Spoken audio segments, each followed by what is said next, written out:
Arrow Season 4, Episode 22, Lost in the Flood.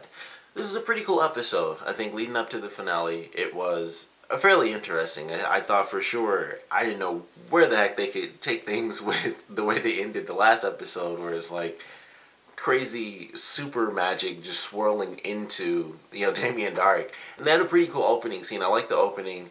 And Oliver, he shoots the arrows and they just disintegrate. And Damien's like, oh, I wasn't even trying to do that. That's pretty cool. And, the arrows disintegrate and then Diggle tries to shoot him and the bullets just disintegrate. And it's like, you guys can't do anything to me. And he just uses his power. He's just tossing them back and forth around the room. And he's like, I won't let you die right here because I want you guys to see Rubicon at its, full extent. I want you all to kind of feel your flesh, like, burn away and, the ultimate form of death. So he lets them live, of course, until the finale. Like, that's, a villain thing. It's like, I want you guys to suffer the worst death, and then they win. So, it's just TV. It's how it happens. It's all stories, really. That's how a lot of superhero stuff works. But he lets them live. So it's like, alright, we gotta figure out what the heck we're gonna do. How are we gonna stop this guy? They finally get a hint as to where Thea is, and they find the underground city. Actually, Oliver and Diggle were basically like a dynamic duo this whole episode. They were kind of from the very beginning, pretty much to the end. They were the only two because Thea was trapped in the city for most of the time until they finally caught up with her.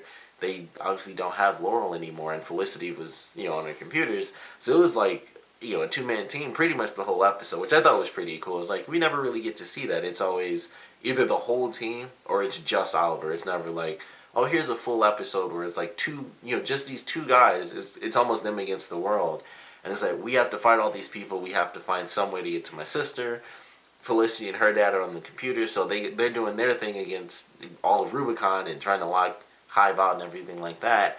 And then just Oliver and Diggle are just fighting and running, and they're the scene where they were like running through the city and they're being chased and people are like shooting up the driveways and stuff.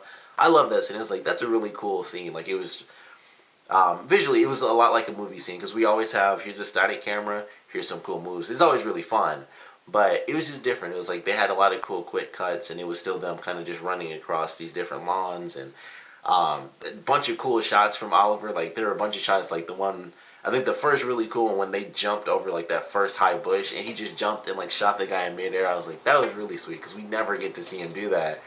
It's like, it's such a rare thing when they do like the over the top kind of moves where he's like running and he does it at the same time. And if he is running, it's normally like just, oh, he's doing it right in front of him. But he did like the turn, he did another jump where he was like coming like over a heap or something like that, and he just jumps and he hits a guy and stuff. I was like, these are some really cool shots, and they're just on the run from these guys. They're completely surrounded. They're basically in an entire city full of enemies. And it was just really entertaining. It was a nice little shot. I was like, that's a really cool little action scene.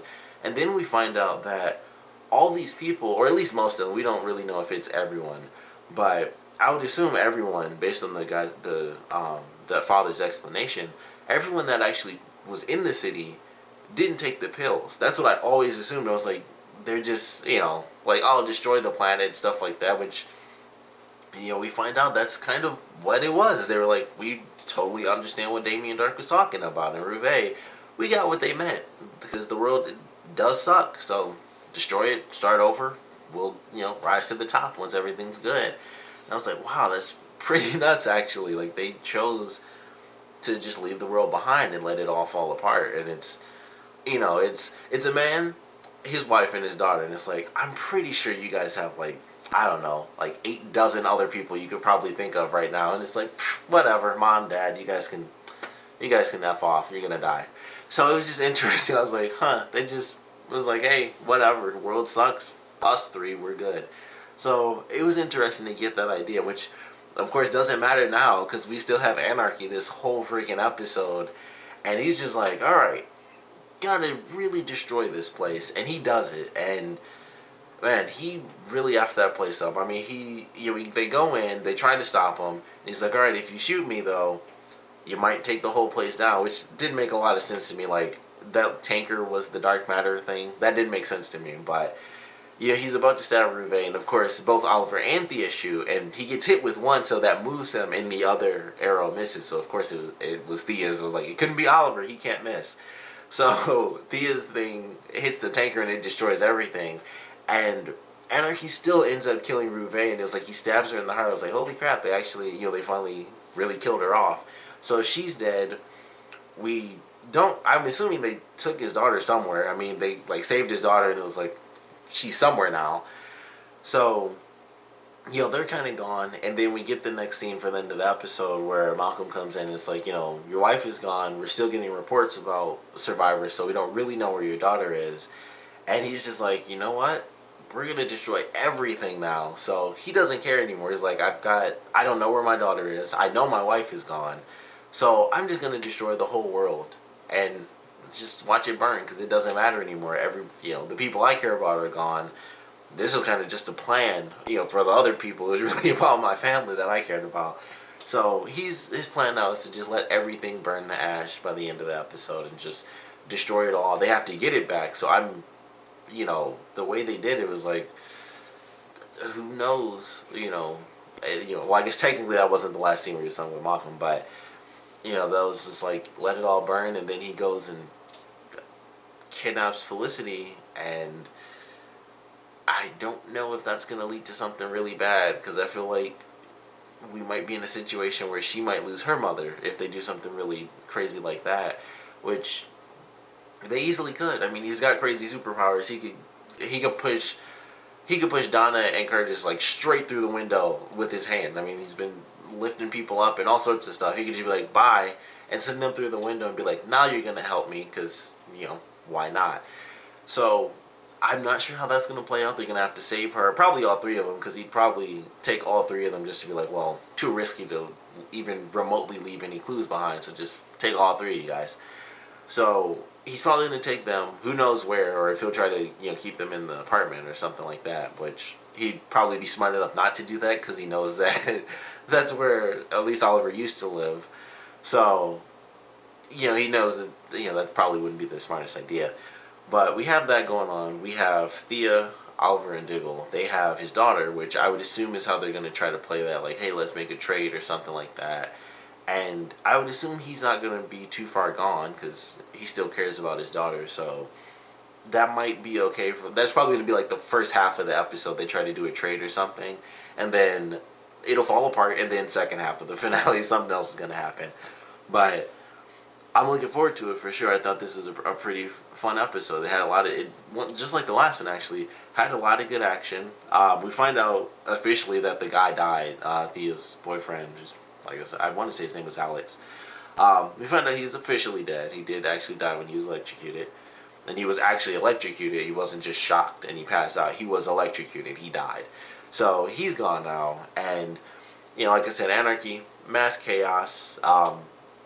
He escaped. So I would assume he's going to show up again because they didn't kill him. They got him in the arm, but he stabbed Ruve, and then everything's like falling apart. So he's still gone. They don't know where he's at. So who knows what's going to take place with that. But I'm curious because I was surprised that he had such a big role, but he's basically the reason everything was, the whole thing was destroyed. So he's going to be in the finale, I would assume, and I don't think he's going to make it. I think Dark might get a hold of him and do some really drastic stuff, and like, he might just rip him apart or something crazy. They won't do that because it's the CW. But I think he's done for. I think he might end up dying in this next episode. And then, we have, the other side of this episode, which was everything going on with Felicity and Curtis, and Felicity dealing with kind of the drama between her mother and her father. We actually find out that her father didn't just leave their family. He was actually kind of kicked out. And the way they explained it was actually really confusing a little bit, because it started off where it was like, well, it was just really confusing, not a little bit really confusing. It was confusing. And the way it started off, it was like, I didn't have much of a choice. And it was like, oh, she kicked him out or something. That was like the first thing I thought. I was like, oh, she forced him to leave.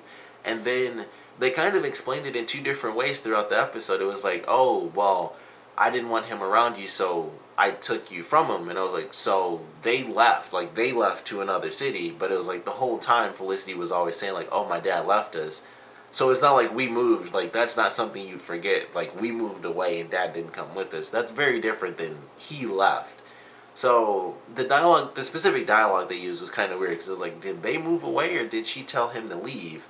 And apparently it came down to she told him to leave, but it was just like that one. There's just a bit of dialogue where I think Donna was like, I took you away from him and stuff. And it just made it seem like they were the ones that took off. And I was like, just the way it sounded to me was really weird. But ultimately, she kicked him out, and that was all there was to it. And it was like, you were a pretty crappy person. I knew you were always going to be one, so that's why I told you to leave. And she does the same thing in the present, and she was right in this case. Like I mentioned before, like I didn't really like what she was saying to Captain Lance, and how she was kind of pushing him because he, had the lie and stuff like that. And I wasn't really on her side, but this time I was, and I was like, there was a huge bond between Felicity and her dad in this episode. She was calling him dad and stuff when they finally had their big victory and everything. And, excuse me, Donna was not too happy about that because she knew, like, I don't want Felicity to get super attached to him because I know, I know he's just going to turn around and be a bad guy again at some point. And they have the big conversation. And even she's like, can you admit to yourself that you aren't going to be that bad guy? And then they do they focus on him, and he just has like that face like, yeah, I'm a villain.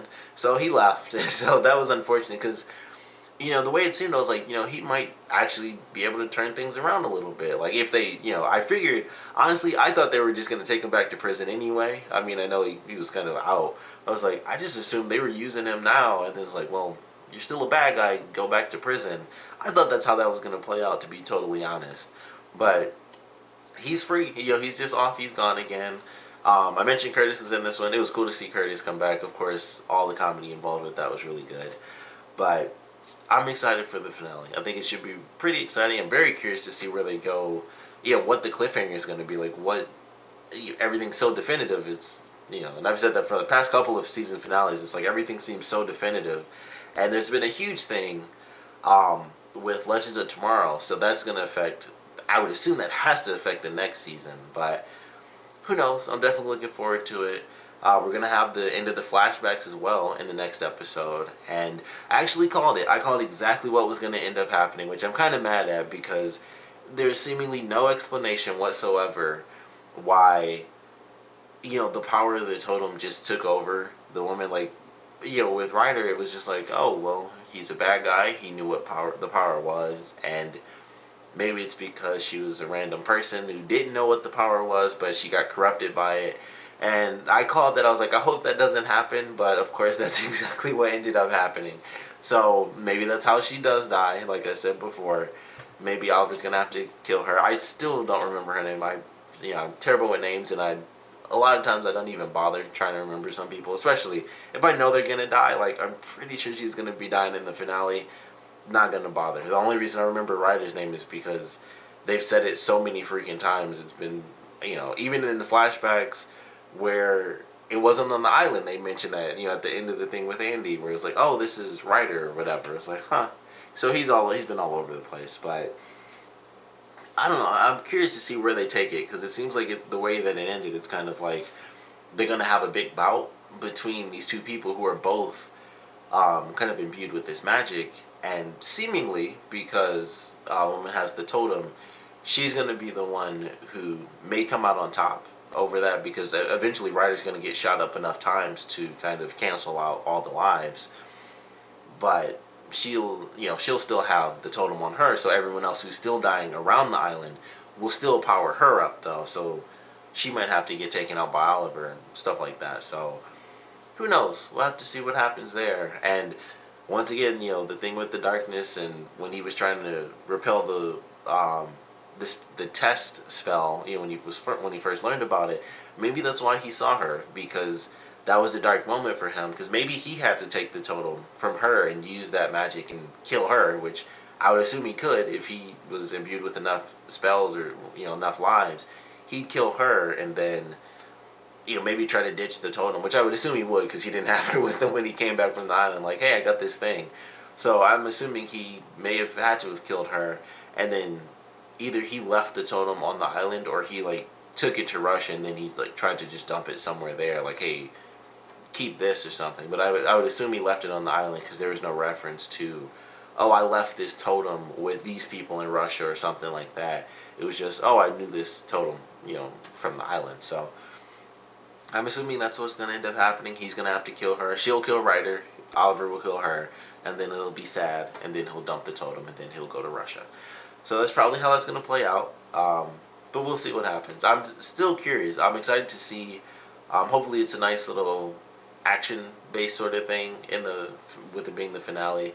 So I'm looking forward to the way they're going to play it out, because it does seem like, with them both being imbued with other people's lives, it kind of has to be a bit of a fight between the two of them. So I'm actually looking forward to that. I hope that is how it plays out. We get like a cool little fight scene between them, and then, like I said, I'm assuming that that's how it's going to play out, because I was right about her being taken over by the evil, or just by the power of the totem. It just instantly made her evil, which is sort of a generic thing too. It's like, I can't control it, just poof, everybody turns evil.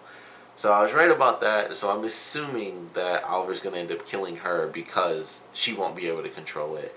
Or who knows, maybe she will get killed by Ryder, and he'll end up having, Oliver will have to kill him.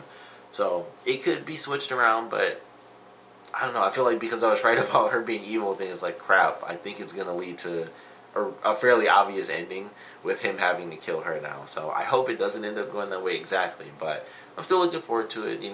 Very excited for the next season with him. I'm assuming he's going to go to Russia. So excited for that. Hopefully it'll be better than this season, because I've mentioned this tons of times. I'm sure a lot of people have, but flashbacks have not been the most amazing thing this season. They haven't really tied in whatsoever. There's like 1 or 2 episodes where they really tied into what the story actually was. And that's really it. Other than that, it's like, oh, this is just the other story. Like, every other season has been like, the flashback ties in directly with the lesson of this season. Something he learned in the past applies in this episode. Some tragedy in the past is, applied to this episode. Or just something like where he was thinking of this one person, and now he's trying to save their life in this episode. Or something like that. It always connects. And this whole season has just been like, well, magic in the flashback, magic in the present, Constantine, and like some other, like a couple of other episodes where it ties in, and it's just a generic magic tie-in, and that's really it. So still looking forward to the finale of the flashbacks, as well as, of course, the whole season.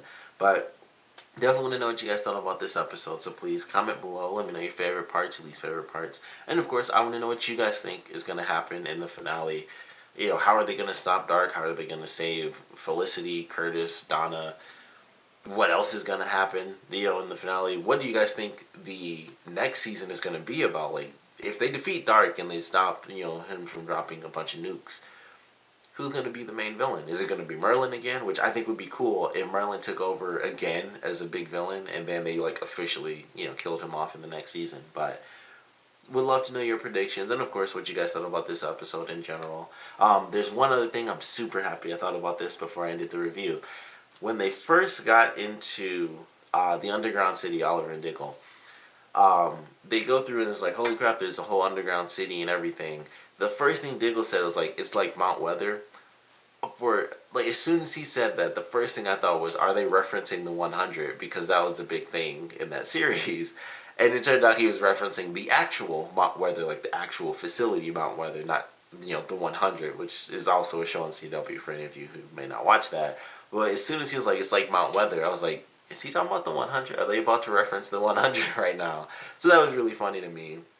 But he was talking about the actual facility pre, the 100 series. But that was a funny moment that I had, because I was like, are they referencing their own show right now? Because they've done that before, like they did in Flash just recently, referencing iZombie. So they've referenced their own shows before, and they normally do that. They kind of reserve the super cool meta stuff for Flash, and they save it. They don't do that in Arrow, but that was a funny moment. I was like, are they referencing their own show? And, like that. So that was just a random thing I had. I wanted to mention that before I ended this out. But like I said, I definitely want to know what you guys are expecting for the finale. Already want to know your thoughts for what might happen in the next season as well. But, of course, I also want to know what you guys thought about this episode in general. So please comment below, let me know. And thanks for watching.